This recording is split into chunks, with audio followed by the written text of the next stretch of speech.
Good afternoon. My name is Yoshikawa. I'm very glad to have this opportunity to talk about the roles and missions of scientists in Fukushima accident. And today, I'd like to talk about a very special mission of scientists. And as you know, many of the scientists are working or living in universities or research institutes. And as you know, the missions of professors, for example, in university, they teach students, and also they conduct research activity.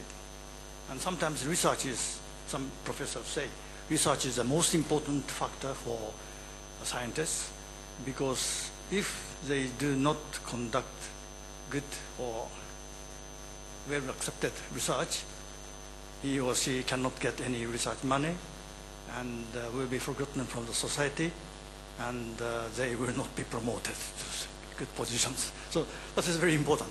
But this is, of course, very important missions for scientists.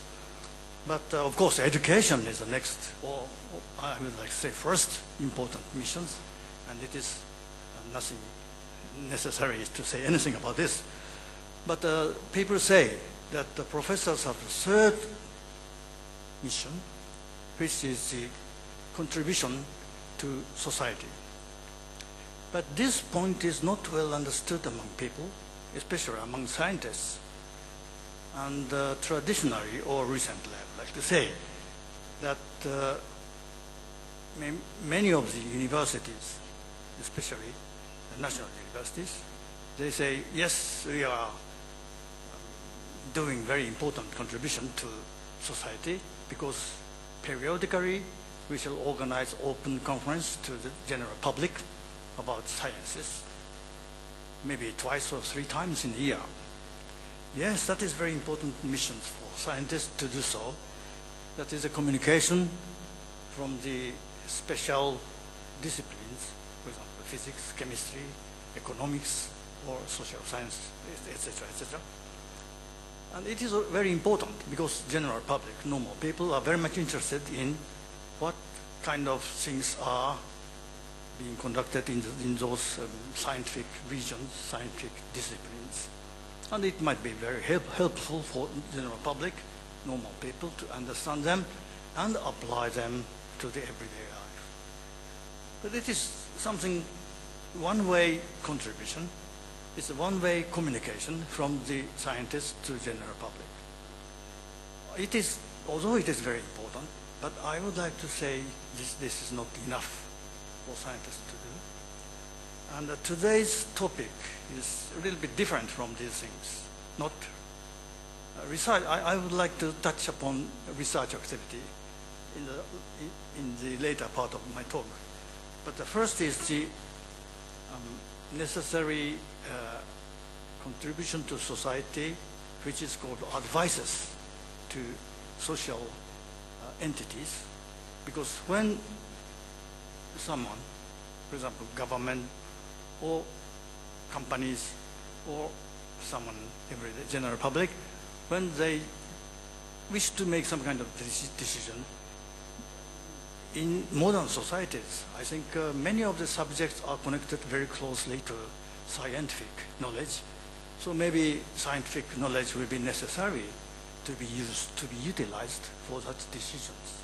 So in that case, how can he or she get the correct information from scientists? Because normally people are not be aware where such and such scientists are, or from whom they can get the advice, etc. So from that point of view, that kind of communication, how to say, the individual communication or bilateral communication, it is far behind what we wish to be. So today's talk is that through our experience, especially scientists' experience, in the time of Fukushima accident of nuclear plants, we have found that this kind of communication is very bad. I would like to say they are at low level to be improved in the future. This is the first point of my talk.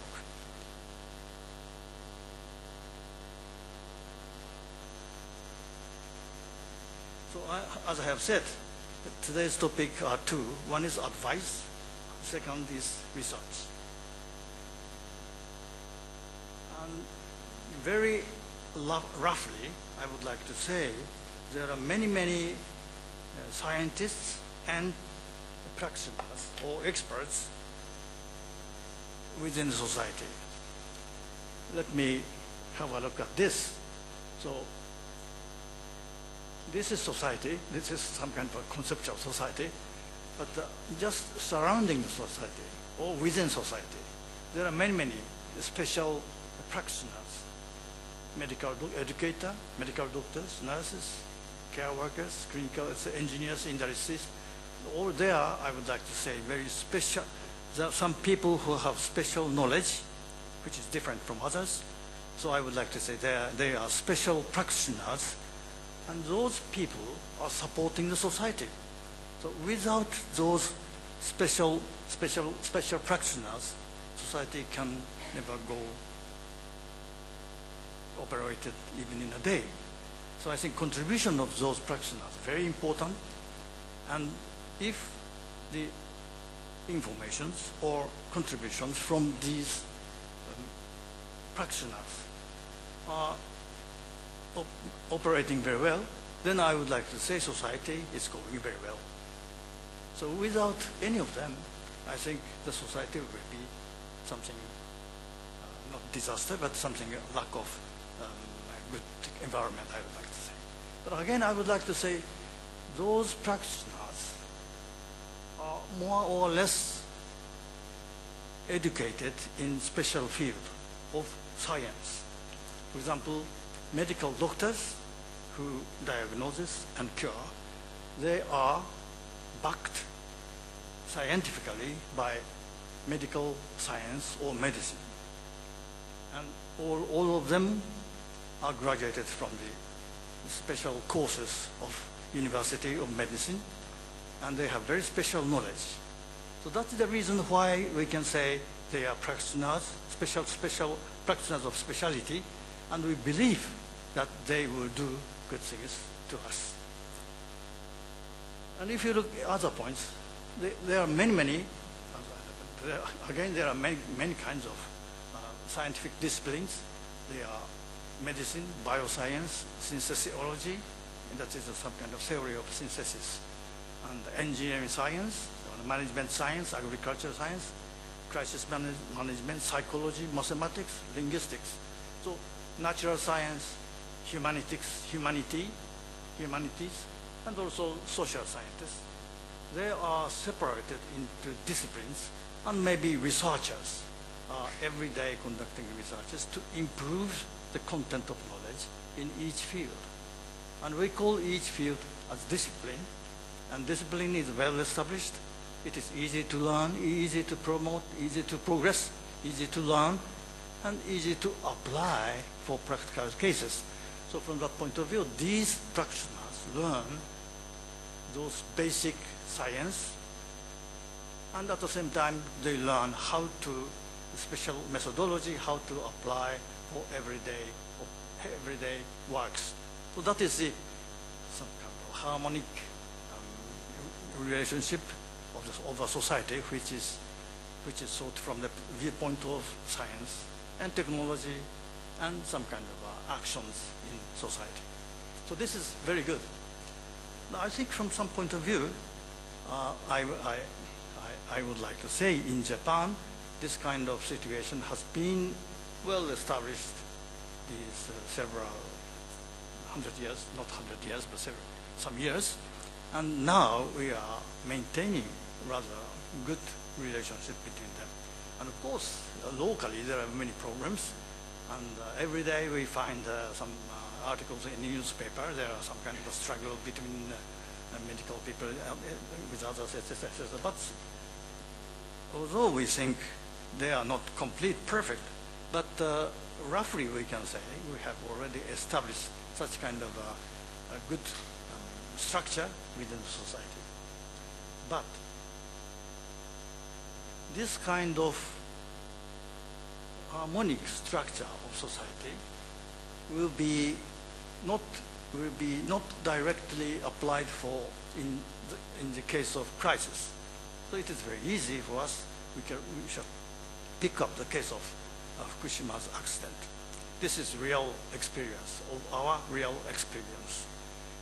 So in this case, there is an accident here, and there are many people who rushed into this spot of crisis to help, to operate, and to discuss, and so on. So much of knowledge, and many special disciplines have been utilized for rescue, or for recover, or stop, etc., which are all requested very urgently. And for example, medical doctors were very important persons, and actually they went there and to rescue and to diagnose and help many lives around there. And of course, nurses worked very hard. And at the same time, engineers went into that spot to check the status and to find out how to repair the failure and what will be the next thing to be done, etc., etc. So the engineers are very important. And of course, industries are important. And of course, agriculturists, or people of agriculture, they have been very much interested about the contamination of radioactive materials to their harvest. So they are very serious problems. They met very serious problems. And of course, at the same time, basic scientists were also interested in those places. And some basic scientists made some kind of comments. What should be done, what is the best way to do, etc., etc. So I think there are many people who are involved in this crisis and tried to do something to solve problems, to promote better conditions, etc., etc.